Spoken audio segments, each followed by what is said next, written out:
ముస్తాబాద్ మండల కేంద్రంలో బీసీజేఏసీ ఆధ్వర్యంలో బీసీ కుల సంఘాలు మండలానికి సంబంధించిన 22 గ్రామాల బీసీ కుల నాయకులందరం కూడా ఈరోజు ముస్తాబాద్ మండల కేంద్రంలో సమావేశం ఏర్పాటు చేసుకోవడం జరిగింది.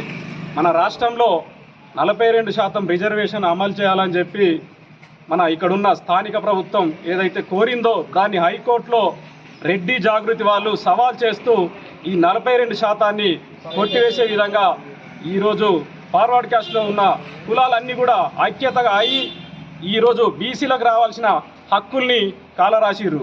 ఇదైతే ఈరోజు బీసీలకు అన్యాయం జరుగుతుందో మనం అందరం కూడా ఐక్యతగా రాష్ట్ర వ్యాప్తంగా జేఏసీలో ఉన్న మన బీసీ సంఘాలంతా కూడా ఐక్యత అయినాయి.